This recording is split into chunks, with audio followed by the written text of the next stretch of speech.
Olá, sou Paulo Eduardo, nós estamos chegando para mais um estudo aqui no canal Minuto Missionário. Seja bem-vindo.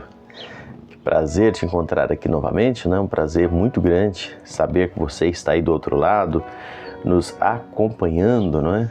Nós estamos estudando juntos a Bíblia, nós estamos aqui no capítulo 16 de Atos, olhando detalhe por detalhe, versículo por versículo, nos atentando ao que verdadeiramente o texto bíblico quer dizer e tirando lições para as nossas vidas. Eu quero nesse momento convidar você a me acompanhar em mais um estudo. Vamos juntos? Nós estamos então estudando Atos 16 e nós estamos olhando alguns textos aqui, a partir do versículo 11, onde Paulo e Silas, eles estão presenciando, dentro da viagem missionária, a conversão de algumas pessoas. Nosso texto está baseado em Atos 16, do versículo 10 ao 34. Nós lemos sobre as formas diferentes de Deus alcançar vidas. As formas distintas que Deus usa para salvar. Da forma com que salvou Lídia numa reunião de oração, da forma com que salvou a menina possessa por um espírito mau, no meio da rua, uma situação extremamente dramática que aquela menina vivia.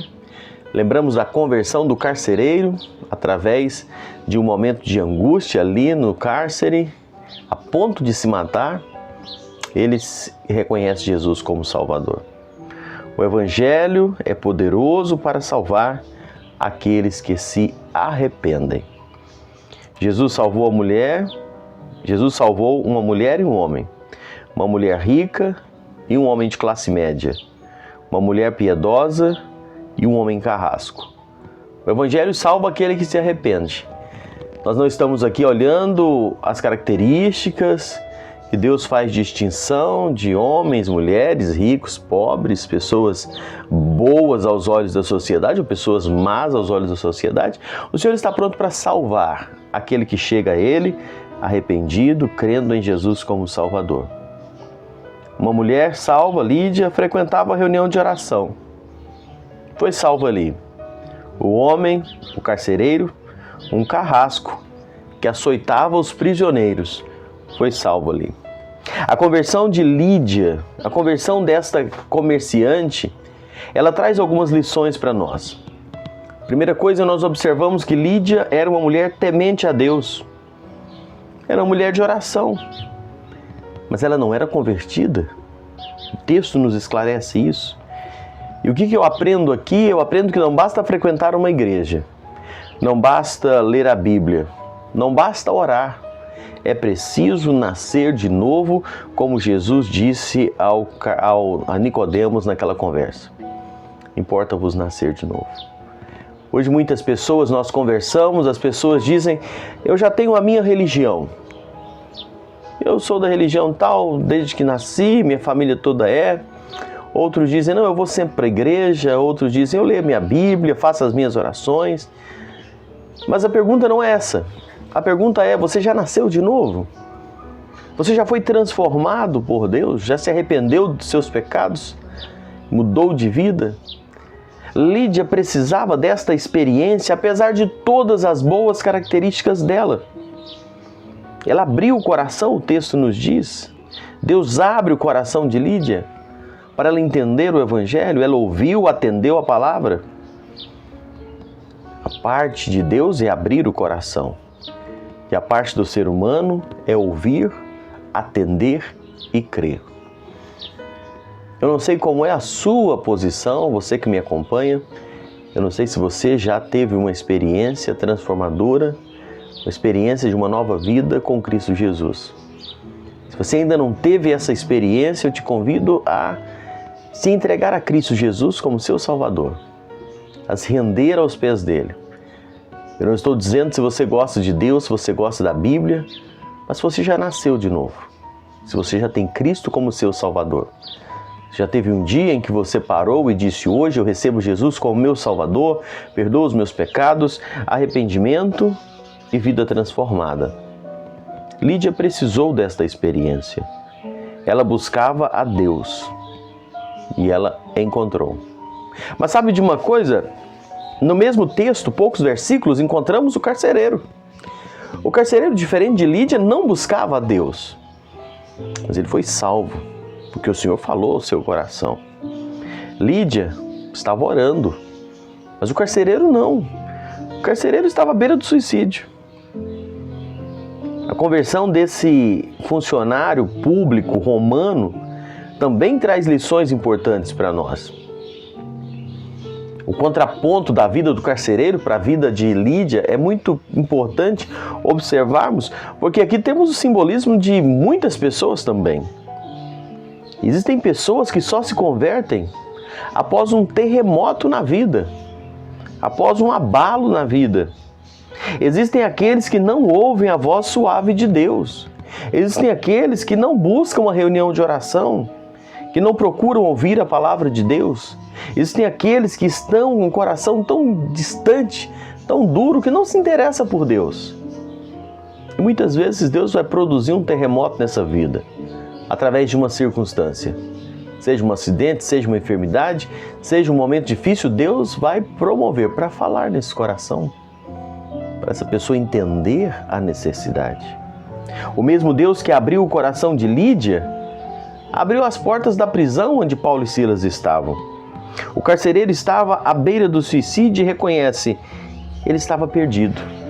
Ele pergunta, no texto bíblico nos diz, ele perguntando, o que eu farei para ser salvo? Lembremos de uma coisa, não há esperança para você a menos que você reconheça que está perdido. Enquanto o homem não reconhece a sua situação, ele não vai encontrar a esperança. Sem Cristo, o homem cambaleia para um abismo de trevas eternas. Assim estava esse homem. Se você não se converte, a sua vida é vã, sua fé é vã, a religião é vã e a esperança é totalmente falsa. Sem Cristo, o homem está desesperado, como esse carcereiro. É preciso crer no Senhor Jesus. O texto bíblico nos diz, crê no Senhor Jesus e será salvo tu e a tua casa. Não há outro caminho para a salvação. Não basta ser religioso. Não basta ter os pais crentes. Não basta frequentar uma igreja. Não basta ter uma religião. Não importa se você está também vivendo uma vida muitas vezes desesperada, longe de Deus. Talvez esteja falando com pessoas que estão vivendo longe dos caminhos do Senhor. Não importa também.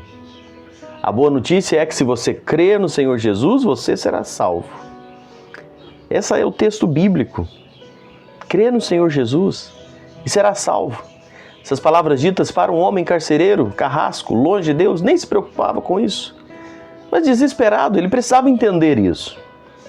É preciso crer no Senhor Jesus, é preciso obediência. Se Jesus não é o dono da vida, Ele não é o seu Salvador. O Senhor Jesus não nos salva no pecado, mas Ele nos salva do pecado. Não é possível você dizer que é salvo e continua vivendo no pecado como se nada tivesse acontecido. Mas Ele nos tira do pecado. Marshall escreve assim, Jesus é Salvador daqueles dos quais Ele é o Senhor. Mas sabe de uma coisa interessante pensar também? A salvação, ela nos dá prova, uma prova de transformação. A conversão implica em mudança de vida. A transformação é o ponto nevrálgico da nossa vida. Zaqueu, o pródigo, carcereiro, pessoas que mudaram de vida. Nós lemos na Bíblia vários exemplos, como esses que eu citei, de Zaqueu, do pródigo, deste carcereiro. Esse carcereiro que era um homem rude, ele deixa de ser um carrasco, ele passa a ser um homem hospitaleiro. Ele deixa de açoitar e agora ele vai lavar os vergões de Paulo, como diz o texto bíblico. A celebração realizada na casa do carcereiro foi apenas uma expressão externa da alegria interna que tomou o coração daquele homem, por ter crido em Deus. Atos 16 e 34 nos traz essa informação. O carcereiro lavou os vergões de Paulo e Silas e foi lavado pelo sangue de Cristo Jesus. Ele lavou os vergões dos açoites e ele foi lavado dos seus pecados. Essa é a transformação de Deus na vida de um homem. Essa é a transformação que Deus faz. Não importa quem é você, não importa se é um religioso ou se é uma pessoa que nem liga com Deus, que por acaso está assistindo esse vídeo. O Senhor Jesus salva e transforma todo aquele que chega-se a Ele pela fé. Louvado seja Deus por isso. Deus abençoe a sua vida. Muito obrigado por me acompanhar mais uma vez. Até o próximo encontro, se assim o Senhor nos permitir.